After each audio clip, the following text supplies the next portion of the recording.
Hello, good morning everyone, welcome back to my another blog. আপনারা সবাই কেমন আছেন? আশা করছি সবাই অনেক অনেক অনেক বেশি ভালো আছেন, আর আমিও ভালো আছি। তো আমার আজকের ব্লগটা শুরু করছি দুপুর থেকে। এখন হচ্ছে আমি স্নান করে নিয়েছি, আর সকালের সমস্ত কাজও আমার শেষ। তো সমস্ত কাপড় চোপড় যা ছিল সব কিছু ধুয়ে তারপর একেবারে ছাদে চলে এসেছি। এখন হচ্ছে ছাদে কাপড়গুলোকে ছড়িয়ে দিচ্ছি। আর হচ্ছে আমি ছাদে আসার কারণে আমার ছেলেও আমার পিছনে পিছনে চলে এসেছে। তো আমার ছেলের পিছনে পিছনে আবার ছেলের দিদিভাইও চলে এসেছে। তো এই তো তারপর হচ্ছে আবার আমার বোনও এসেছিল। তো আমরা একসাথেই মোটামুটি সবাই ছাদে ছিলাম। তো আমি কাপড়গুলো ছড়িয়ে দিচ্ছিলাম আর আমার ছেলে খেলাধুলা করছিল। তো এখন তো আসলে গরম চলে এসেছে মোটামুটি অনেকটাই, আর আমার ছেলেও হচ্ছে জামা কাপড় ছাড়াই চলে এসেছে। তো ওর দিদিভাই আর আমি মিলে টানাটানি করছিলাম বাসায় যাওয়ার জন্য, কিন্তু সে তো কিছুতেই যাবে না, আর একটু খেলবে, একটু বায়না করছিল। তো পরে বাধ্য হয়ে হচ্ছে একটু গরমের মধ্যে ছিলাম, ও খেলছিল আর আমরা হচ্ছে দাঁড়িয়ে দাঁড়িয়ে গাছপালা দেখছিলাম। আর এই যে মেহগনি গাছ, সমস্ত পাতা ঝরে গিয়েছে, ছোট ছোট পাতা এসেছিল। জাস্ট আপনাদেরকে 2-1 দিন আগের ব্লগই দেখাচ্ছিলাম। এখন দেখেন পাতাগুলো অনেকটা বড় হয়ে গিয়েছে, আরও বড় হবে, কিছুদিনের মধ্যে একেবারে বড় হয়ে যাবে।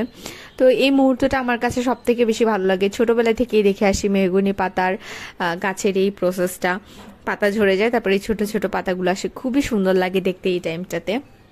যখন ফুলগুলো পড়ে তখনও খুব ভালো লাগে, ফুলের অনেক ভালো স্মেলও আসে। তো সবকিছু মিলিয়ে খুব ভালো লাগে, কিন্তু আসলে যে পরিষ্কার করে সেই বুঝে।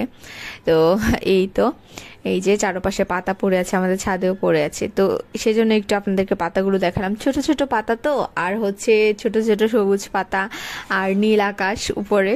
তো খুব ভালো লাগে দেখতে আসলে, পিছনে ব্যাকগ্রাউন্ডে নীল আকাশ আর সামনে হচ্ছে ছোট ছোট পাতা। আর এই যে আমাদের ছাদের ছোট ছোট কিছু গাছ টবে, সেগুলো একটু আপনাদেরকে দেখাই।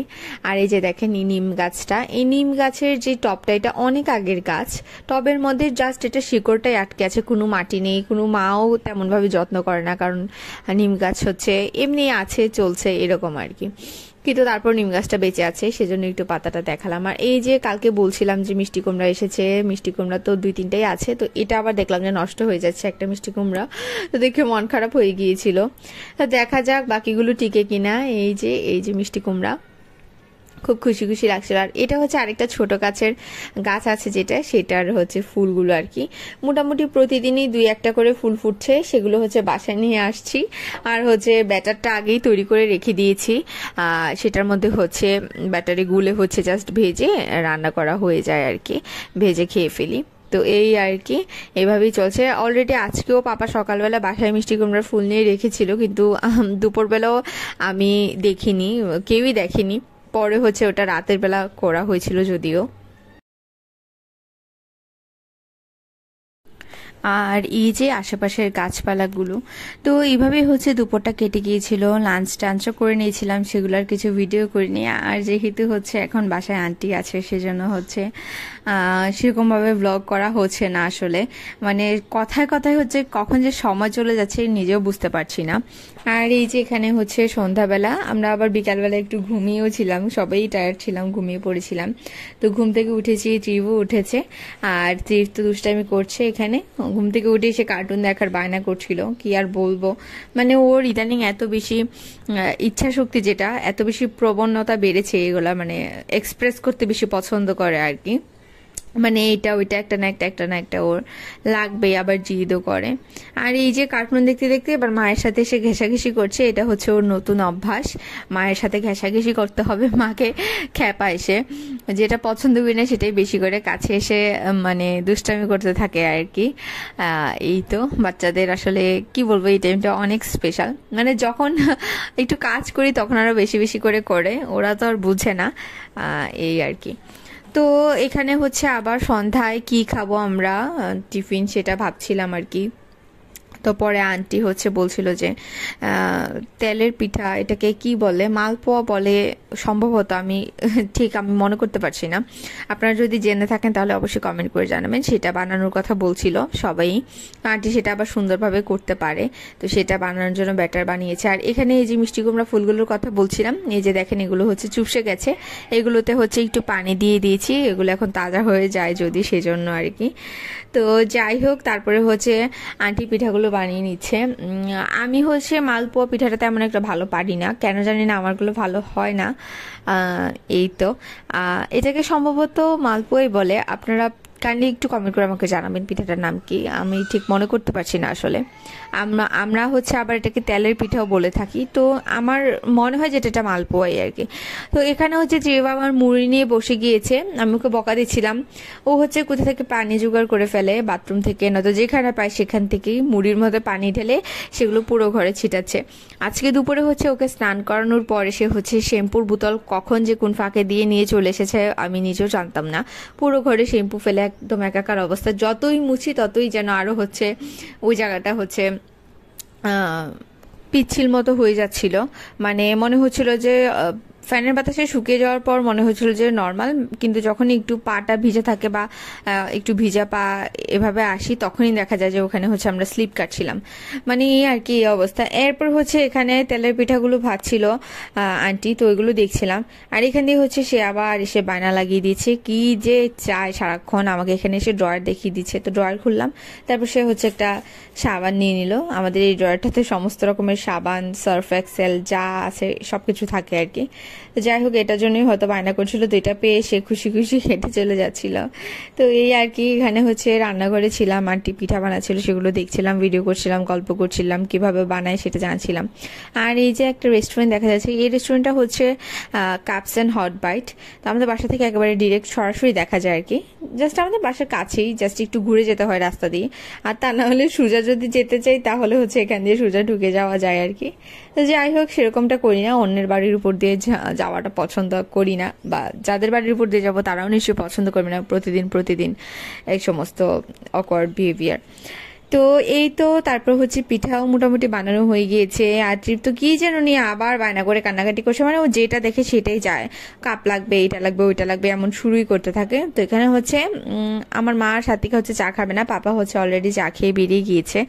আর এখানে হচ্ছে আমি আর আমার আন্টির জন্য হচ্ছে চা বানিয়ে নিচ্ছি। আর তৃপ্ত একদম পাগল পাগল হয়ে গিয়েছে, মানে যেটা দেখবো ওর ওইটা একটা না একটা লাগবেই, সবকিছু হচ্ছে একটু একটু হলেও দিতে হবে ওকে। তো দেখা যায় যে যাই করি না কেন, একটু সবজি কাটলেও সে সেটা নিয়ে এসে খেলা শুরু করে দেয়। চিনি দেখলে সেটাও নিয়ে যাবে, শ্যাম্পু দেখলে সেটাও নিয়ে যাবে, দুধ দেখলে গোড়া দুধ দেখলে সেটাও নিয়ে যাবে, মানে সবকিছু নিয়ে যাবি, তার এগুলোই লাগবে। বড়রা যেটা করে তার সেটা লাগবে, সে তার নিজের খেলনা দিয়ে খুব কমই খেলে। তো এখানে যাই হোক, আমি চাটা চুলায় বসিয়ে দিয়ে দুধ আর চিনিগুলোকে হচ্ছে কাপে নিয়ে ভালো করে মিশিয়ে নিলাম।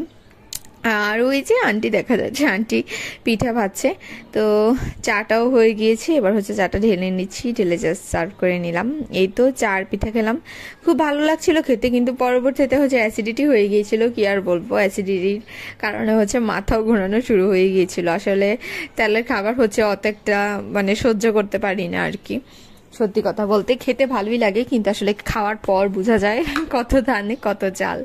এরকম কাদের হয় একটু জানাবেন। আমি তো খুব পছন্দ করি এই টাইপের রিচ খাবার দাবার, আমার কাছে খুব ভালো লাগে খেতে, কিন্তু খেয়ে আসলে হজম করতে পারি না। আজকালকার দিনে মোটামুটি সবারই এই প্রবলেমটা, যে তেলের জিনিস খেয়ে হজম করতে পারি না। স্বাভাবিক, এত তেল খাওয়াটাও উচিত না। যাই হোক, চাগুলো নিয়ে নিলাম, আর হচ্ছে এখানে প্লেটের মধ্যে পিঠা সার্ভ করে নিচ্ছি। তো এখন তো হচ্ছে যেহেতু সামার, তো মোটামুটি আমরা হচ্ছে ফ্লোরে বসেই খেতে পছন্দ করি, ভালো লাগে। আর আমাদের বাসার ভিতরে অতিরিক্ত গরম, তো আমরা হচ্ছে এই বছর একটা প্ল্যান করেছি যে আস্তে আস্তে মানে এসিতে এত বেশি ইউজ টু হয়ে গেছি, এই জিনিসটা একটু কমানোর জন্য। বেসিক্যালি এই প্ল্যানটা আমারই। তো বাসায় সবাইকে বলেছি যে অ্যাটলিস্ট এপ্রিলের আগে তো আমরা এসি অন করবই না, এখনো পর্যন্ত এসির কাভারও আমরা খুলিনি। আর যখন অন করব তখন একেবারে যখন সহ্য করা যাবে না তখন হচ্ছে এসিটা অন করব। এইটা প্ল্যান করার কারণ হচ্ছে আসলে আমরা মানে আমাদের বাসায় হচ্ছে এত বেশি গরম থাকে, তো মানে অনেক বেশি এসিতে ইউজ টু হয়ে যায়। লাইক মানে 24 ঘন্টায় আমাদের এসি চলতে থাকে। তো দেখা যায় যে বাইরে গেলে আমাদের কষ্ট হয়ে যায়, তো বাইরে গেলে যেন কষ্ট না হয় সেজন্যই হচ্ছে এটা প্ল্যান করা। আর যেহেতু হচ্ছে ত্রিভ এখন ছোট, ত্রিভ যদি এসিতে অনেক বেশি ইউজ টু হয়ে যায় এটা আসলে ওর জন্য ভালো হবে না, কারণ সে যেখানে খুশি সেখানে গিয়ে হচ্ছে পাবে না এসি। তো সেই জন্য ওকে ওইভাবে তৈরি করার জন্যই আসলে এই প্ল্যানটা করা। আর এই যে কি দুষ্টুমিটা করছে সে, দেখেন সে ফ্লোরে শুয়ে আছে আর হচ্ছে এখানে পানি দিয়ে খেলেই যাচ্ছে। তো তো কি আর বলবো, এইভাবে করে হচ্ছে আজকের সন্ধ্যাটা কেটে গেল, আজকে দিনটা কেটে গেল আড্ডায়, খুশিতে, মজায়। আসলে প্রতিটা দিনই এরকম কাম্য যেন আমরা খুব ভালো করে দিনটা কাটাতে পারি, খুব সুন্দর আমাদের দিনটা কাটতে পারে খুশিতে, আনন্দে। কেউ হচ্ছে খারাপ থাকুক সেটা কেউই চায় না, সবাই ভালো থাকতে চায়। তো এই তো আজকের ব্লগটা এই পর্যন্তই ছিল। আপনারা সবাই ভালো থাকবেন, সুস্থ থাকবেন, দেখা হচ্ছে নেক্সট ব্লগে। টিল দেন সবাই অনেক বেশি ভালো থাকবেন। এখনও যারা আমাকে সাবস্ক্রাইব করেননি তারা অবশ্যই সাবস্ক্রাইব করে দেবেন, আর যারা অলরেডি সাবস্ক্রাইব করেছেন তাদের অসংখ্য অসংখ্য অসংখ্য ধন্যবাদ। তারা অবশ্যই আমাকে লাইক দিয়ে কমেন্ট করে আমার পাশেই থাকবেন। তো দেখা হচ্ছে নেক্সট ব্লগে। Till then tata tata, No. Bye. Bye.